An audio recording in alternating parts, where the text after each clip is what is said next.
Bonsoir et bienvenue sur Reporter Info sur Amoulouatine TV. Ce soir, nous sommes à l'espace Vandenborg à Bruxelles, tout près de la gare centrale. Aujourd'hui, il y a l'Ethno-Tendance Fashion Week et il prend place en ces lieux. C'est la première fois que j'y suis. Alors, je vous propose une chose, c'est de me suivre et nous allons le découvrir ensemble.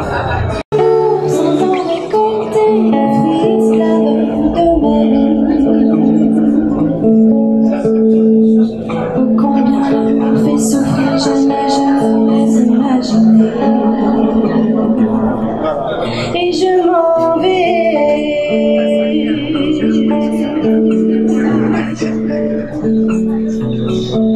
solo nakei komi bebe sanangai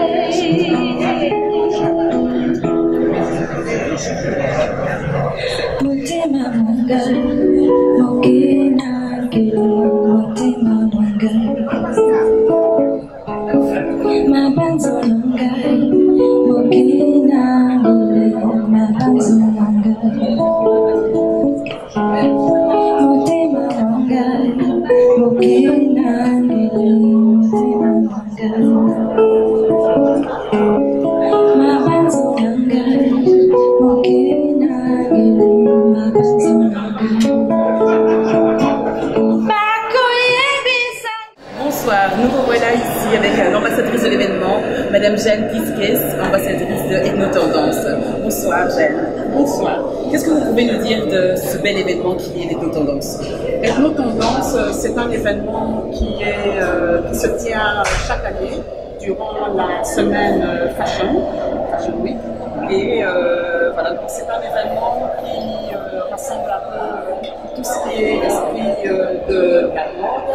Et au sein des tendances, on retrouve des jeunes, des personnes âgées, en fait toute la population. Est-ce qu'on pourrait dire que c'est la particularité de l'événement aussi?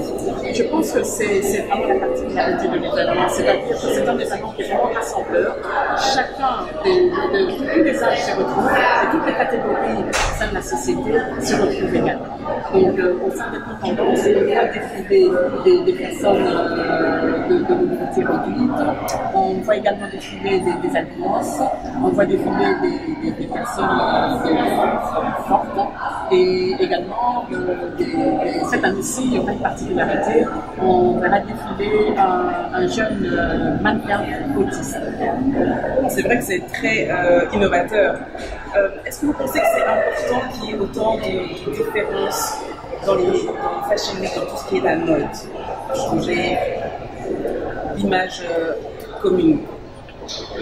Mais je pense que, en fait, la particularité d'Ethno-Tendance, et c'est ce qui m'a séduit, c'est que Ethno-Tendance a voulu rassembler, en fait, parce qu'on vit dans une société et chacun se retrouve dans la mode grâce à Ethno-Tendance. Parce que généralement, quand on regarde, les stylistes ont des normes qu'ils imposent, mais grâce à Ethno-Tendance, il y a beaucoup de stylistes qui ont rejoint l'effet Ethno-Tendance et qui ont accepté, par exemple, de confectionner des vêtements pour des personnes à mobilité réduite, qu'on va défiler sur le plateau en chaise roulante, et aussi des personnes fortes.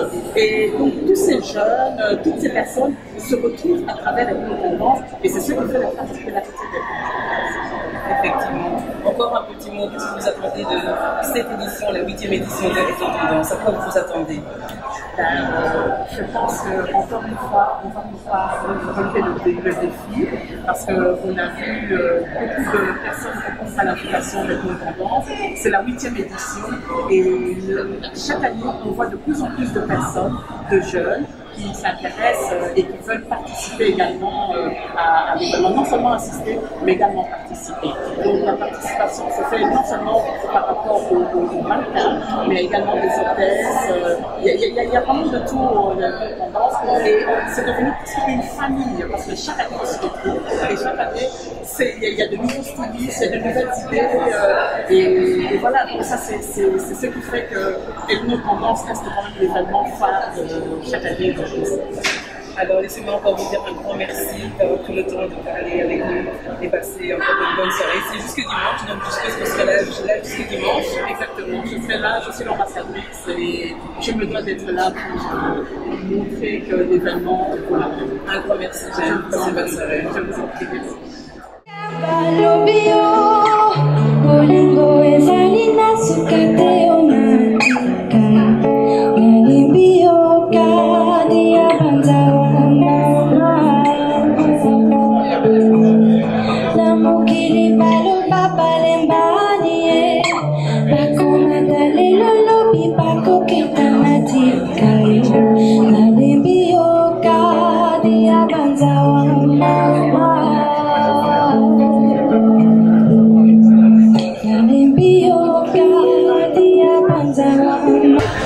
Bonsoir Madame Idouna, comment allez-vous? Bonsoir, je vais bien, vous?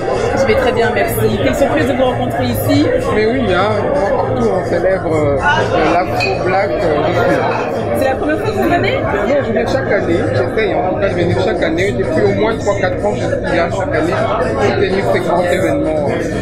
Qui est vraiment un grand événement dans la culture on va dire afro-black de Bruxelles. Moi, c'est ma première fois. Qu'est-ce que vous pouvez m'en dire? Qu'est-ce que je peux attendre de l'événement? Je pense que c'est un grand événement. Déjà, je vais féliciter Serena Derozen et sa fille. Hein, qui sont les cofondatrices de l'événement. Qui sont les cofondatrices de l'événement. Et je trouve que c'est des gens qui ont tenu très longtemps dans l'événementiel de Bruxelles, qui n'est pas toujours très simple, avec cet événement, donc Ethno Tendance, qui est un événement qui met un peu à l'honneur la culture afro, avec toute une série de défilés de mode, des grands stylistes, des grands artistes. Et on est toujours impressionné quand on vient. En fait, elle n'a rien à envier à la Fashion Week, à la celle de New York ou de Londres. Vous m'en mettez vraiment l'eau à la bouche. Quel est votre meilleur souvenir de la dernière édition et qu'est-ce que vous attendez de celle-ci? La meilleure édition, je pense que chaque fois, chaque année, il s'améliore. Donc j'espère que celle-ci sera au-dessus de celle de l'année passée, qui était déjà très bien. Et je pense que Serena et Ivoire sont vraiment des gens formidables et fantastiques. Ils iront loin et ils nous représentent très très bien. Comme on dit, c'est présent, c'est magnifique. Ah, c'est super. Un grand merci pour quelques mois à mon micro et je vous souhaite une très bonne soirée. Merci à vous aussi, merci à votre média. Merci. Au revoir.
Bonsoir. Bienvenue ici à Bruxelles. Mais merci. Hein. J'ai cru comprendre que c'était la première fois. Oui, c'est exactement la première fois. Vous avez pu un petit peu profiter de notre belle ville. Elle est super, ouais. Je pose des questions, est-ce que je nage ou pas?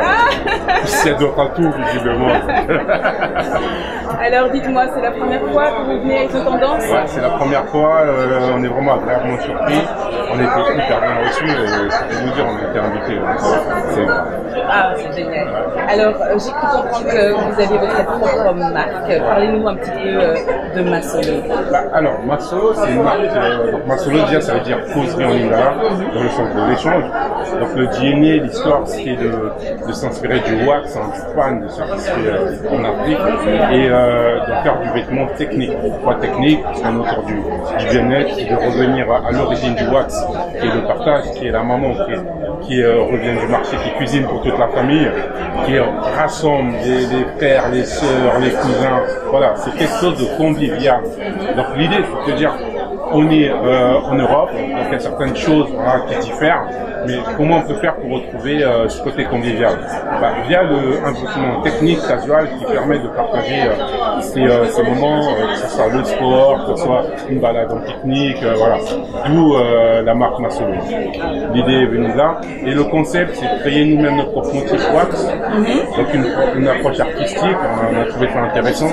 Peut-être aussi par respect pour d'autres créateurs, d'autres fans qui existent, et ramener aussi notre vision, notre touche. Donc on crée nos motifs. Donc c'est conçu en France, à Paris, hein, très exactement, et on produit au Portugal. Donc vous créez vos propres motifs et c'est mis en France et au Portugal. Voilà, au Portugal. Et c'est seulement des vêtements de sport pour le sport ou c'est du wellness? Du wellness, everything. Ça c'est justement le DNA de la marque, savoir des vêtements hybrides.